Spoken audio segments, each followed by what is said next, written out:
Hey guys, Eric, how are you, man? What's going on today?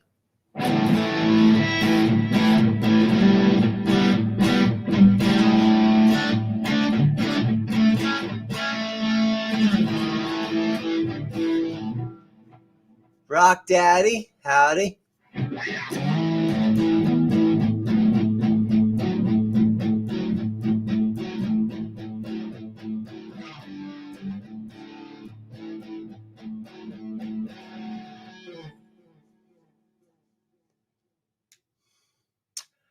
Zapradul Pedro. Actually thinking about stopping by the store later. That would be cool. Hold on, let me highlight that so I can read it.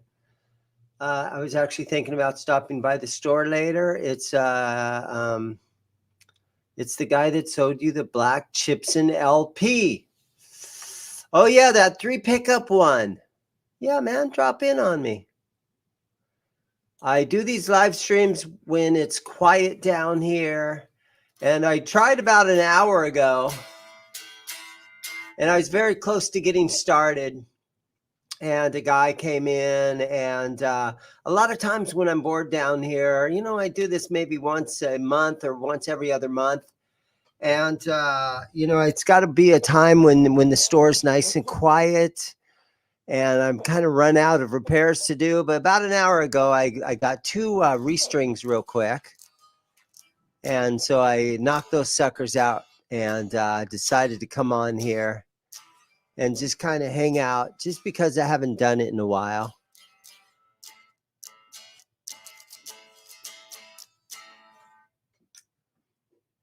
Yeah. This thing is a cool guitar. Let me move this mic out of the way. This is an Aria Pro II. So this is 1989. My input jack's kind of messy on it. This is a 1989 Aria Pro II. And it's got the original crackle finish on it. And it's got some dents and dings in it. But overall, really cool, fun guitar. And hold on, let me. Yeah, my jack's coming loose.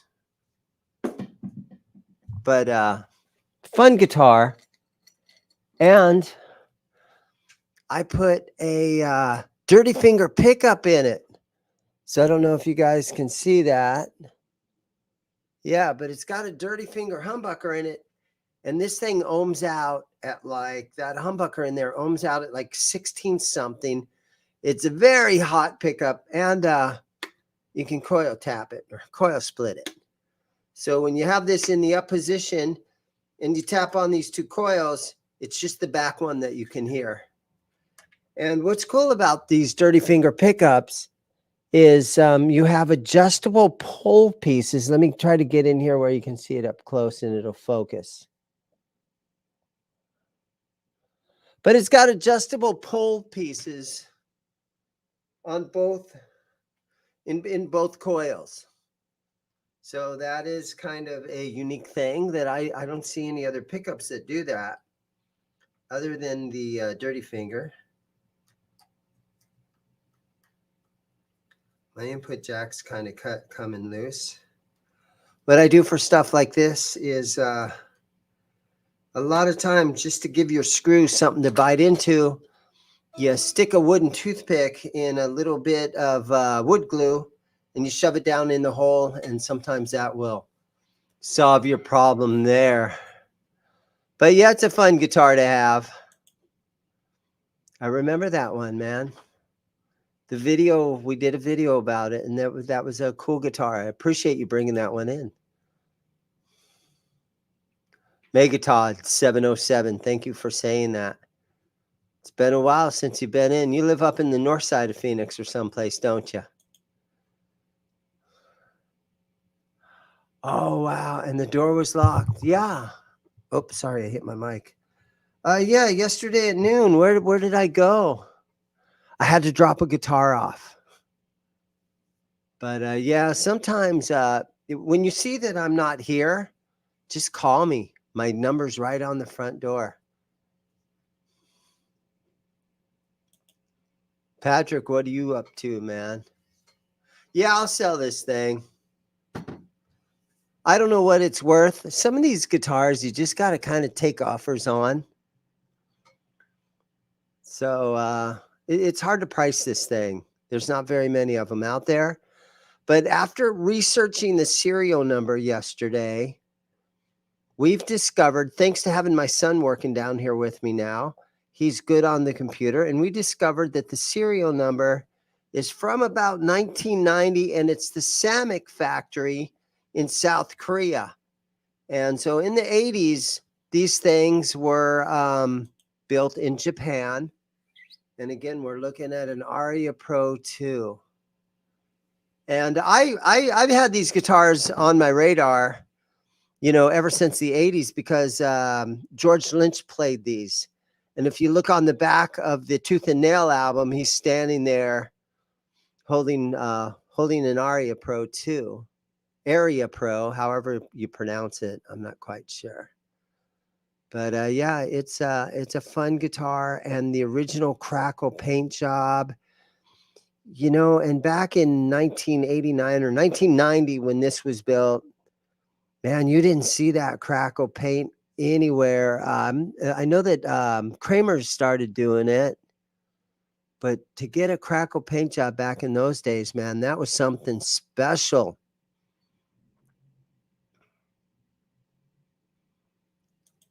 Yeah, the Dirty Finger pickup. I've had this pickup. Hold on, let me turn my amp off.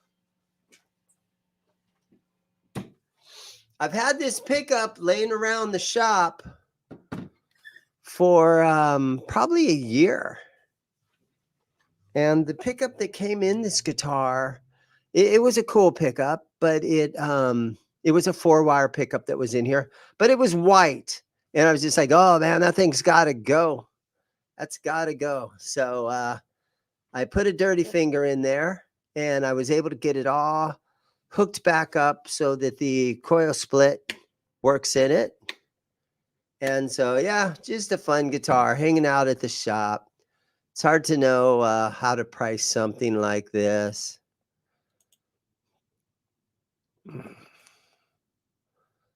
Haven't had a recommended video from you in a while. I'll have to catch up. Wow. Well, you know what? The channel, I can't expect to be the next big thing in the YouTube world, but we still do tons of videos. We're trying to do 2 or 3 a week. And I hired my son, who's 25 years old, and he's a real computer nerd. And he's done all my editing on all my videos. And I've gone ahead and hired him, and he's got an office back in the back room here now. And he really helps with all the kind of computer stuff that I don't really know how to do. I mean, I'm a boomer, more or less. I'm very close to being in that age group. And you guys, it's actually, it's surprising that I can even do a live stream setting here by myself and make it halfway decent and watchable. But without him making all those videos, it would be impossible for me. So big thanks to my son. His name is Brighton, and big thanks to him for doing the editing. But I'm the one that has to come up with the video ideas. Now, last week, Neanderthal, you guys all know him. He's the local KSLX DJ here in the Phoenix area. And he did 3 videos for me last week. So if you're going to catch up on a video, he brought in his Gibson R9, and he brought in a Greco from the 70s, and he brought in a Max Les Paul replica, and we did good long up close to the guitar videos where he pretty much, I ask a few questions, and Neanderthal knows all about the stuff. So they're fun videos to he's got a lot of knowledge. I don't know if they're fun videos. Nobody's shooting off fireworks or anything, but there he's got a lot of information up in his brain, and he knows what he's talking about. And so, Quentin James, how are you, brother? It's good to see you. Thank you for the phone call last week. I went ahead and I did the Johnny Bean show on Tuesday, but a couple of weeks ago I was on that show, and just after a couple of hours I was just fed up, and I pretty much pulled an Antonio Brown on those guys. Where I'm like, fuck it, man, I'm fucking out of here. But a couple of guys have called me up and said, it's, don't worry about it, and everything's cool, and some of those comments were like, "Where's Dane at? We miss him." And I don't know why they'd say that, but yeah, I went ahead and went back on the show the other night. I didn't want to, pull some sort of again an Antonio Brown sort of thing where I just rip off my T-shirt and run out. So yeah, I gotta sort of have a little thicker skin, because sometimes certain things and certain comments kind of get to you, so. But I'm back doing the Johnny Bean show on Tuesdays, and I'll go as long as I can, it doesn't completely piss me off where I'm like, fuck that shit. Why do I do it? I'm on that Johnny Bean, what I'm talking about, and I'm pretty sure all you guys know, but it's the Johnny Bean Tuesday night, talking 80s guitar and metal.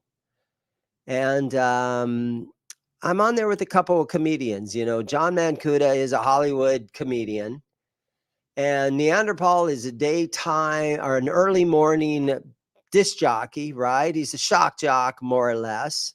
And so I'm on that show with these two comedians, and I'm not a comedian. And sometimes I'm wonder why I do it. And what happens sometimes is the comedy routine, it turns into those two guys, and I'm the butt of every joke. And after a while, I'm like, okay, fuck you guys. I'm not doing it. So that's kind of what I got pissed off about a couple weeks ago. But I'm back on there, and everything's fine. Everything's cool. Let's see what we're seeing here. Do you carry any brand string sets with a wound 20 G string? I miss the old medium Dean Markley sets with both the 18 plain and the 20 wound. Off the top of my head, I don't know of any, but I have recently become a dealer with KMC Music, which is like the largest distributor in North America. And so I was able to order, I finally got my whole routine together where I have an account there with them now and everything. So I have a lot of Elixir strings coming. I have a lot of strings that are available that I can pick up. So my string inventory is starting to grow, and I'm going to get some good stuff. I can get Dean Markley, and I'll look for that, and I'll see what I can do. But I'm starting to get more and more inventory, and things are going good overall. Michael B. Dennis is best. 68 was a great year to be born. Yeah, I'm a few years before 1968, but yeah, 68 was a great year. And I have speaking of a great year, 1967. I have an old 1967 Pontiac Firebird. So I have an old hot rod, right? And I bring it in. It's been nice weather here in Phoenix. It's 72 degrees today. And it's so perfect for driving the old cars around.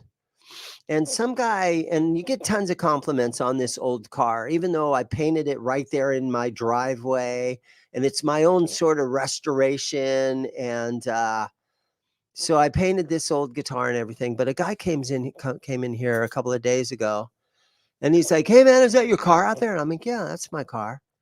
And oh, that thing's cool. Can I take some pictures of it? And I said, "Yeah, but just don't get the license plate."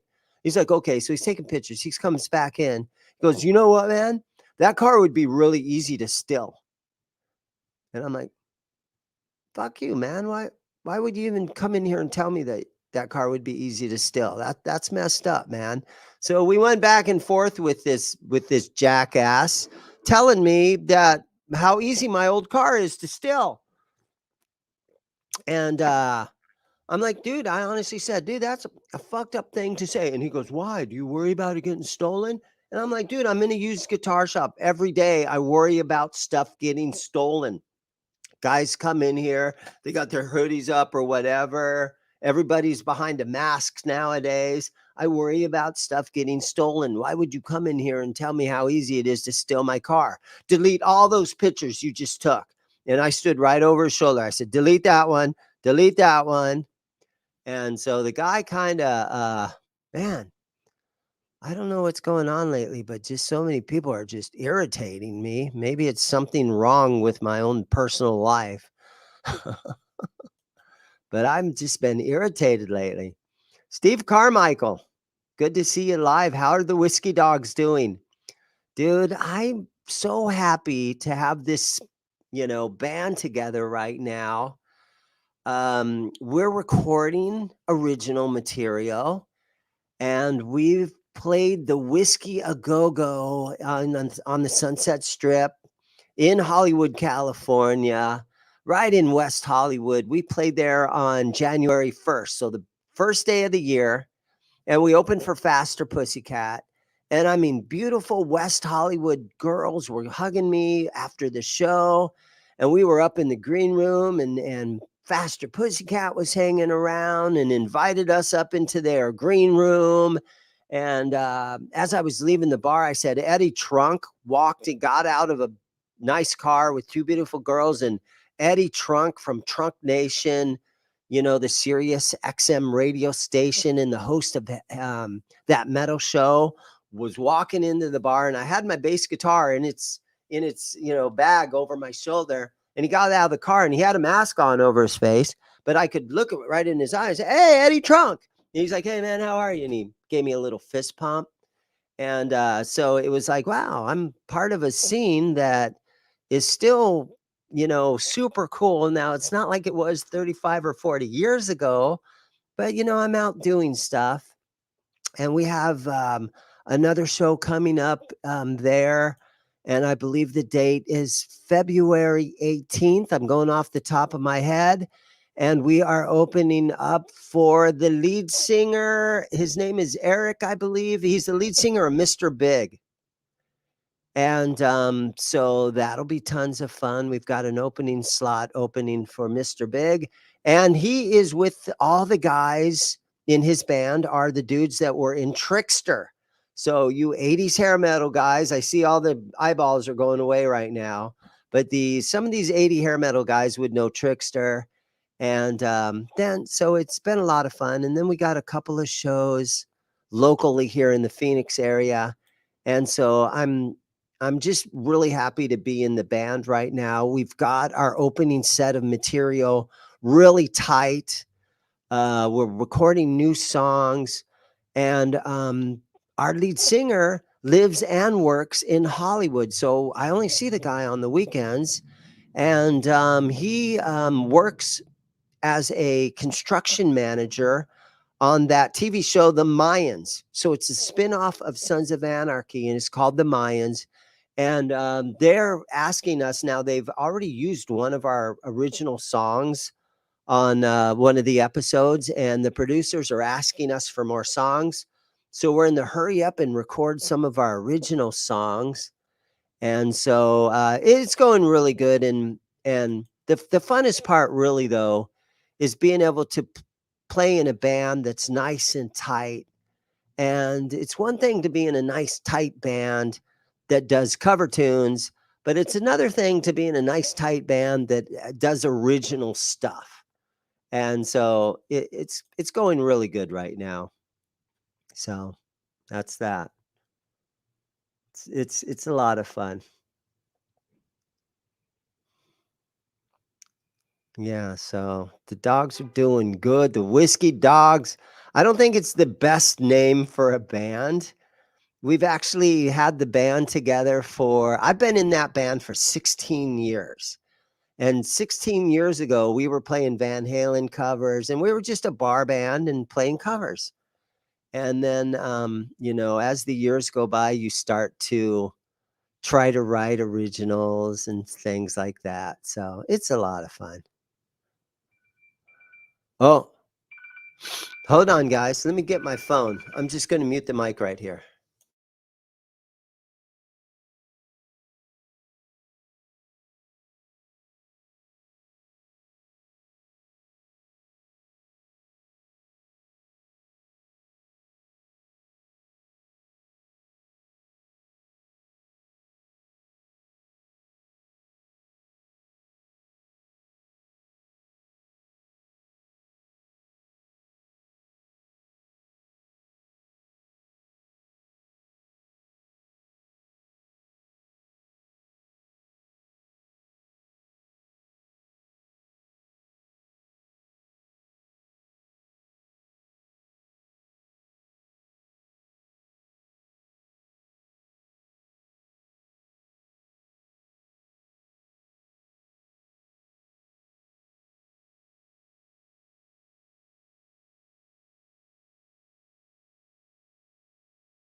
All righty then. I just got a phone call from a guy, and he's got an older Gibson hollow body acoustic, and he's going to bring it in. And he took it to there's a guitar shop up in Scottsdale, and they're the trendy, high end vintage instrument store in town. And here at my shop, I'm the $300 guitar shop that sells a lot of Schecters and Squiers and this kind of stuff, right? So he said that the guys up there don't want to buy the guitar because it has the top has shrunk. So here in front of the bridge, the acoustics they sink right here from all the pressure of the bridge pulling this direction from the string tension. And he says it's sunken, but it's still pretty flat. And so I told him to bring it down. And that guitar shop up there, they're super nice guys, because when stuff like that comes through, that it's the kind of guitars that I like. I'm trying to set this somewhere. I guess I'll lean it against my amp. When it's those $300 guitars that I like, or the PRS SEs, or that kind of stuff, he sends those customers to me. And when I get some fancy high-end kind of guy that wants a high-end Martin or an old vintage Strat or something, I send those customers up to him. So we have a great working relationship. No, it's not the Guitar Gallery. It's the other guys up there. And so we do. We have a good working relationship. And they recommended me. And I told the customer just now, I said, dude, I buy anything, because there's guys that want to, they want to get their hands on something, even if it isn't perfect. Oh, there's Rex-O-Matic. He was in earlier.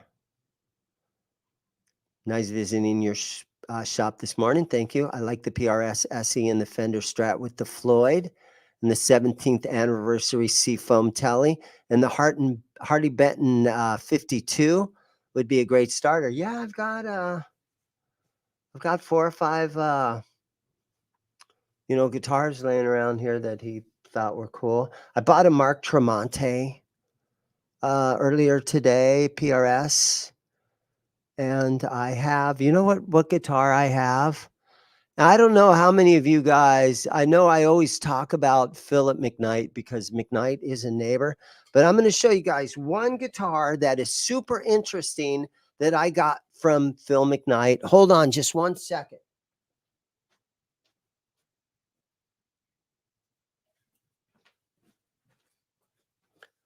2, 3, 4, 5 seconds later. So this thing, now you guys might recognize this guitar. It's a Squier, right? Gold label, Affinity. This is the actual guitar that Phillip McKnight had plecked. So everybody's seen the video. It's got 350,000 views or something. This is Phillip McKnight's plecked Squier. So he bought a Squier. He paid to have it plecked.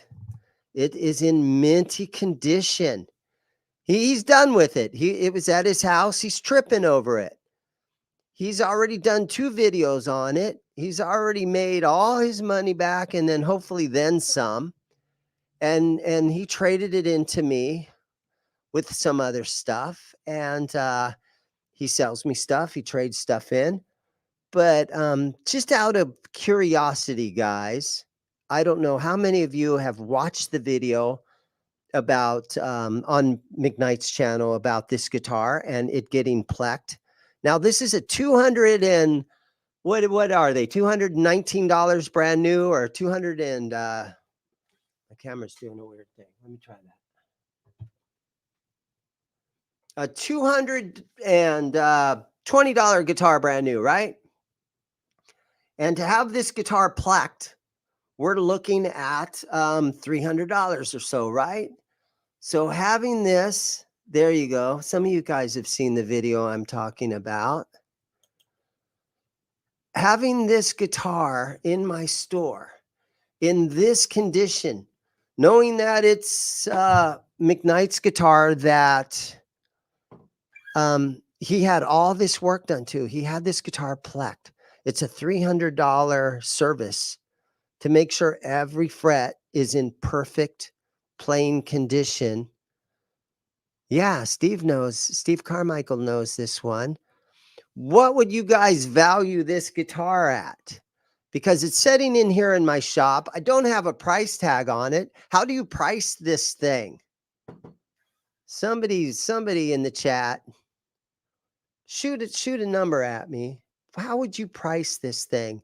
You can't go on Reverb and see what they're going for. I mean, you could take a brand new guitar and add the amount of it being plecked to the price of the guitar. But somebody threw in $800. I wouldn't be able to do that. $450. That would be cool. Yeah. $450 to $500. Yeah, I'm sitting here counting money now. I'm like, yeah. But yeah, it's got to be one of these customers that knows. For me, it would still be $200. Yeah, I know. But this is the nicest playing Strat. I'm not 100% sure that having your guitar plecked is necessary because there's that argument that a high quality guitar manufacturer should have the frets perfect, right? You shouldn't have to take it through the pleck and have the plecking machine done. I've heard stories from Phil, and he talks about the guys that builds those machines to have a guitar plecked. And those guys had high hopes that the Gibson factory would buy like freaking 50 of those machines and just every guitar getting plecked, every one of them. And Fender would have 50 machines at every manufacturing plant across the world. But these guys, these manufacturers, Gibson and Fender, they've bought in like one or two of those machines. And G&L has one machine. And so some of these companies, they're not buying all those pluck machines, but because again, there's that argument that a good quality, guitar manufacturer should be able to have your frets come out perfect. I don't know if Kiesel has one or not. Yeah, you would think that Kiesel would probably talk about that a little bit more. I haven't heard about that, but I do know for sure that G&L has the Plek machine. But yeah, I kind of like what you guys are saying. It's got to be worth at least, $100 or $150 more than a brand new one, you would think. So yeah, I like the $350, but it's kind of up to, I'm just going to leave it over there. And it's kind of up to a customer that might come in and say, that's the guitar. I can't believe it's here. And how cool is that? And it definitely doesn't have anything that frets out anywhere. If it was fretting out, that would be hilarious.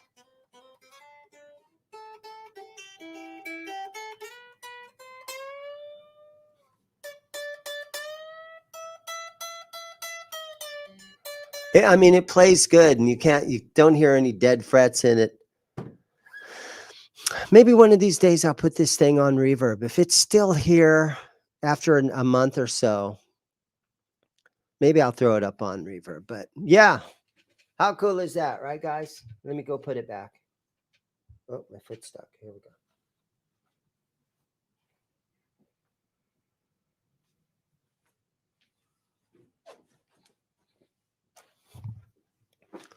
So yeah, that's kind of cool. Let's see who's in the chat, man. 37 guys. Thank you guys so much for hanging out with me today.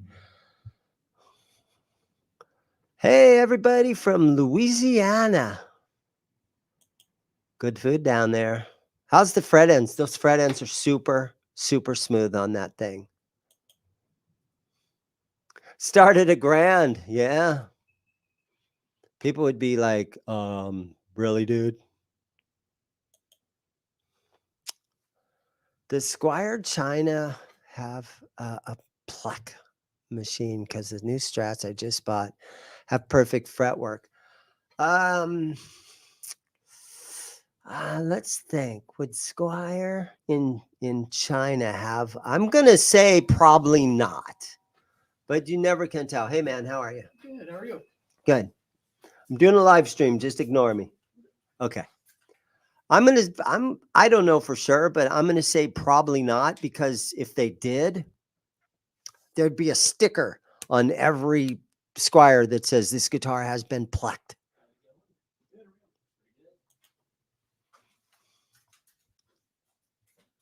Yeah, that's true. I could put a big old tag on there. Okay, let's see what about the Kiesels. I have 2 Kiesels. They are great guitars. They really are, and they have great finishes on them. That's what they're most popular for is their finish. And then their innovative 7-string fan fretted stuff is state of the art. Kiesel, he works hard to make really nice stuff. And I know there are some complaints because every guitar is a one-off. You go on the phone, you say, hey, I want, a fan fretted 7-string green and blue with this and that. And they build that for you. And once in a while, you'll get one that just doesn't come out the way that you had it all dreamt up in your head, and something's wrong with it. So, You never know. Um, there's always that chance that you're going to get one that doesn't turn out exactly the way you want it. Hey, from Oklahoma. How are you, bro? Tampa. Yeah, Florida. That must be fun. Especially with the football season going on right now, right? Is it is it still you, Squier? Maybe I pay a little extra, but not that much extra. Yeah, it's just you're still getting the Squier, but you have that assurance that the frets are going to be really, really good. But do they need to be that really, really that good on a Squier? It kind of is one of those things. Rhetorical question. Hey, Dane, have you run across many de-armand guitars before Fender discontinued them? And what do you think? I had an old, one of my old guitar players played a de-armand, and the de-armand company has been around forever, and they built all those pickups back in the day, back in like the 30s and the 40s and the 50s. They built pickups for everybody. They're quality guitars. Not too many people know about them, but they are good quality guitars. But I don't think they really push it as much as Schecter or something like that. But if they had the right investors and everything, they could really push them. They're a quality guitar, and I get them every once in a while. I don't have one right now, though. Janice, how are you? Janice goes out and she plays gigs, and she puts her stuff on Facebook, and I happen to see her playing her guitar with a whole full band and a guy on the bongos, and she's got a bass player and a drummer and a guy playing lead, and she's the lead singer. And I did hit the like button, so no problem. Thank you for Thank you for watching. Yeah, got an amazing Squier contemporary stat that blows. Yeah, the contemporary series was really good. I remember probably 2017 those came out, and the headstock is painted the same color as the guitar. It has a 2-point trim. It has the 22nd fret, and they are really quality guitars. And I remember being at the Guitar Center in downtown Phoenix, or up in the West Phoenix, and I was drawn to the contemporary series Strat. They had a whole wall of guitars, but I wanted to see those contemporary series Strats, and they are great guitars. That's one problem with Kiesel is guys don't really like Jeff, but I met Jeff at the NAMM show, and I was going around making a yo-yo video at NAMM, and I got all these rock stars or anybody that I recognized, and I said, "Hey man, will you do a yo-yo trick for me?" And he rocked that yo-yo, dude. He was doing all the little tricks and walking the dog and everything. And he seems like a really nice guy. He's got the pressures of owning that business and trying to make those guitars. And business owners like that, there's a lot of pressure on him. And he's raising kids, and he's got a beautiful daughter, and has a family, and that's a lot of work. And wow, we got a super chat. Fine art by Aldo, $5. Thank you so much, man. That is super cool of you.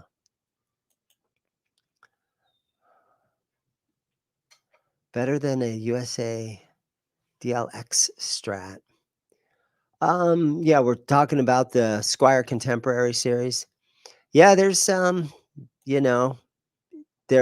guitars are made out of wood, and once in a while you get a good one. They're made out of wood and screws. And sometimes you'll get a good one, and sometimes, they're not so good. Sometimes it takes a cool body design, a cool shape, an inverted headstock, the right pickup just to make the guitar talk to you.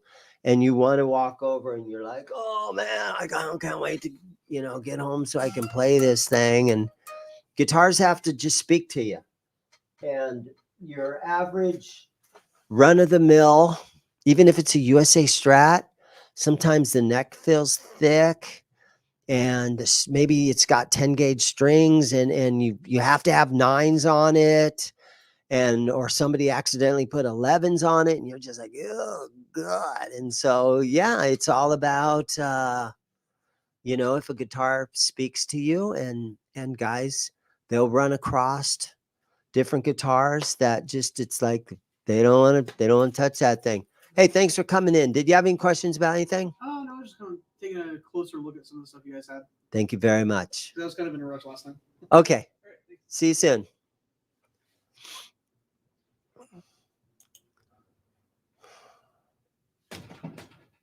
Right. The hang tag should say plucked, as seen on the Know Your Gear YouTube channel. Sometimes I feel like I overdo it with, oh, I'm friends with Phillip McKnight. He sells me stuff. Sometimes I feel like I kind of overdo that a little bit. So I'm going to keep it on the down low a little, but it's a super cool thing to know. And sometimes I'll slowly mention it. Hey, do you know McKnight? That was his guitar. And people are like, yeah, I've seen his videos. And then I'll kind of get onto it.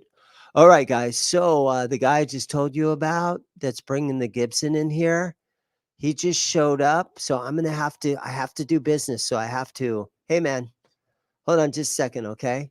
So I have to do some business. So I have to say goodbye. Thank you guys for sharing a little time with me. I know it's only been 42 minutes and I'd like to sit and talk for a couple of hours, but I've got an opportunity to buy a guitar. So I got to let you guys go. Everybody be cool. Thanks, man. Thanks for watching. See you guys.